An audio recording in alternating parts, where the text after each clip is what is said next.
یو ښځه خپل خاوند ته وایي چې زما دا څیز ډېر زیات خوښ دی. د ښځې هغه څیز چې ډېر زیات خوښ خو خاوند یې ورسره کومه لوبه وکړله، خاوند یې ورسره بیا څه وکړل. تاسو به دا ټوله ویډیو وګورئ. د دې ویډیو کې یو ډېر لوی مقصد هم پروت دی چې تاسو به هغه مقصد باندې هم پوه شئ، نو ما سره خامخا تر اخره پاتې شئ.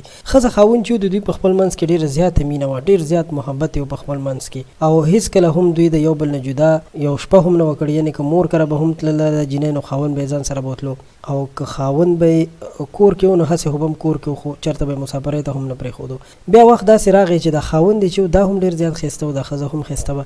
نو دا خاوند چې و د په یو دفتر کې کار کولو، او په دفتر کې خو تاسو ته معلومه ده چې هلته جینکۍ هم وي. نو د خاوند سره یو بله جینۍ چې وه هغه ملګرې شوې وه. کله چې د بلې جینۍ سره د ګپ شپ جوړ کو، او د ورو د خپلې ښځې نه توجه واوښتله. نور کله به چې کله داسې د خوشحالۍ موقع وه، یا به د واده کلیزه وه، یا به د برثډې کلیزه وه، نو په دغه وخت کې به خاوند ورته یو تحفه راوړله، او دغه تحفه کې بیا د دې چې کوم د خوښې څیز نو هغه ځلوبه وي، جلیبي چې ورته وایي. هغه د دغه ښځې ډېرې زیاتې خوښې وي. هر وخت به د خپلې ښځې ته دغه څیز راوړو. کله به هم چې داسې خوشحالي وه، یا هسې به هم چې د خاوند طبیعت سم نو خپلې ښځې له به یې راوړو، ځکه چې ډېره زیاته مینه یې وه ورسره، او د خپلې ښځې دغه مینه چې وه دا د هغه دپاره هر څه. خو کله یو چې داسې وخت راغی چې د دغه بلې ښځې سره، دغه یو نامحرمې ښځې سره د مینه شروع وکړله، نو خپلې ښځې نه یې بیا توجه واوښتله. نو یوه ورځ چې د دوی د واده کلیزه وه، نو ښځې ورته ویل چې ته اوس ډېر زیات بې پروا شوی، زما په باره کې اوس ته هغسې فیلینګ یا احساسات نه لرې. خاوند ورته وویل چې نه، زه خو ستا په باره کې همغسې احساسات لرم. خو ښځې ورته وویل چې تا ته پته ده نن زموږ د واده کلیزه ده، او زما به یو څیز ډېر زیات خوښ و، تا به ما ته د هر واده په